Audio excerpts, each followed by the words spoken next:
Hi guys, my name is Ruben Damage from Aerial Drone Solutions, and as promised, this is the first of 3 videos regarding drones and drone regulations in South Africa and all the different industries that you can use drones for in South Africa.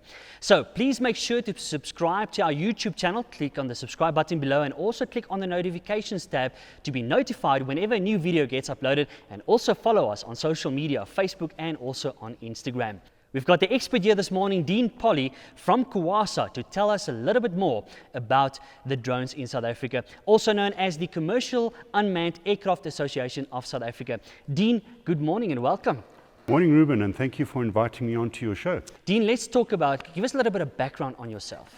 Hey, Ruben, I started flying drones in October 2013 when I purchased my first DJI Phantom. And at the time, I used it pretty much as a hobby, doing aerial photography and aerial filming, and I pretty soon saw that there was a commercial opportunity there, and so I started offering that time sort of basic aerial services. And of course the regulations came into place then in July, which stopped sort of uncontrolled use of drones for commercial use. And I subsequently then formed my company Aerial Vision Africa, which, by the way, we've just rebranded now and renamed, and I'll give you more details about that later. And initially the idea was to offer a service like a lot of other people or companies wanted to do at the time. And the regulations sort of, I saw that as quite complex, quite costly, and I changed my business model somewhat into rather selling solutions to drone operators than being a drone operator myself. So we do offer services, but right now I actually outsource them to companies that have got all the legalities in place, the licenses, etc. In the process, with the regulations that were launched in July, I joined CUAASA, which was then a newly established association, and I eventually served on the executive committee, or the EXCO. I was the president for 2 years, from 2016 to 2018. I'm still a member of CUAASA. I've stepped down and I've let the sort of younger blood get involved now with continuing with the scope of CUAASA. Also, CUAASA is a sub-affiliate of our umbrella body, which is the Commercial Aviation Association of Southern Africa, and I now serve on the board of directors of CUAASA as well. Yeah. Tell us a little bit more about exactly what CUAASA does and how they started. So first of all, if we go back to, I think it was 2013, with the advent of drones coming onto the market, the Civil Aviation Authority got a bit of a shock when suddenly there were drones flying around, and of course there was nothing controlling them and nothing regulating them. So what they did is they issued an outright ban on the flying of drones.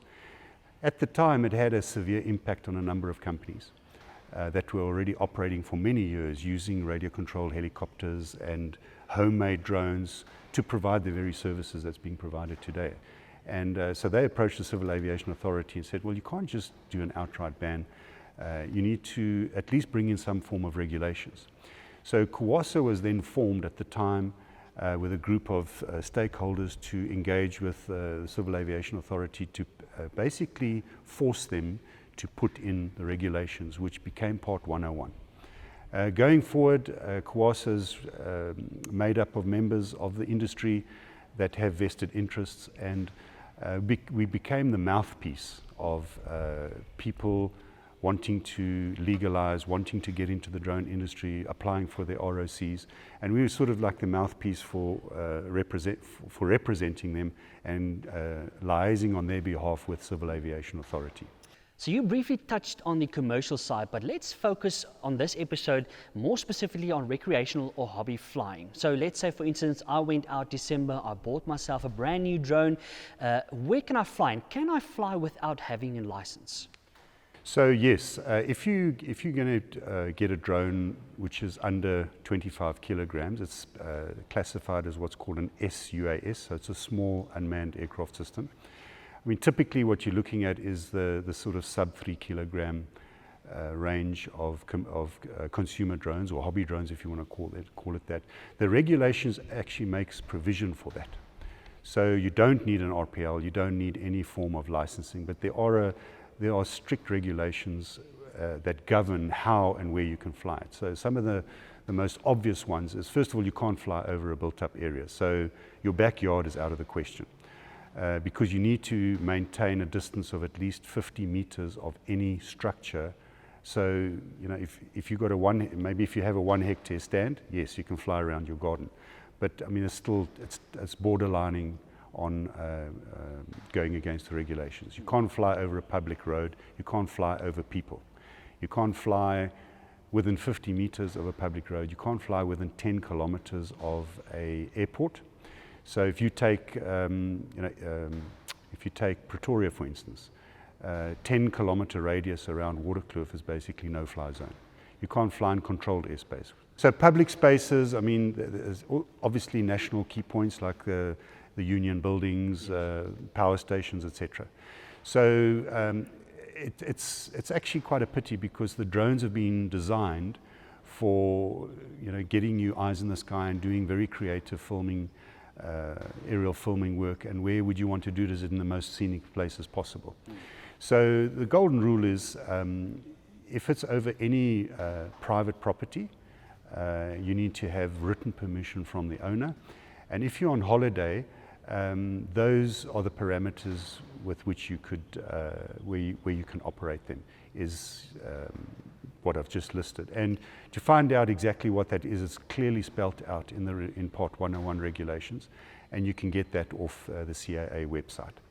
The other options are to join a SAMA club, the South African Model Aircraft Association Club. A lot of them allow the flying of drones. So you can go there, and within the airspace of a SAMA airfield, and of course within their rules, you can go and fly recreational drones there as well. It is extremely important to remember that even though there's a lot of open spaces, no public roads and buildings, flying in a national park is an absolute no-no. And there are heavy penalties if you're caught flying in a national park like Kruger Park or any of the other national parks. There you have it. So Dean, you mentioned earlier about your company. Tell us a little bit more. Okay, so I founded Aerial Vision Africa in 2015. Incidentally, we've just renamed and rebranded the company in January this year. And the company is now known as SAS, S-A-S-S. It stands for Solution Sensors Aircraft Software and Services. And if you want to find out more about the company, go to the website sas.co.za. And that's basically the summary for this week's episode. So please make sure that you educate yourself very well. Dean, you made mention of all the do's and the don'ts. Like you said earlier, in Part 101 on the CAA website, you will find all those regulations, and we will make the link available on our website, aerialdronesolutions.co.za. So that's it for this episode. We'll be back next time to focus a little bit more on the commercial side of the drones and the drone regulations in South Africa. So please make sure to stay updated or stay tuned in for that. Make sure to subscribe on our YouTube channel. Click on the subscribe button below, and again on the notifications button, please click on that. And that's it for this time. We'll be back next time.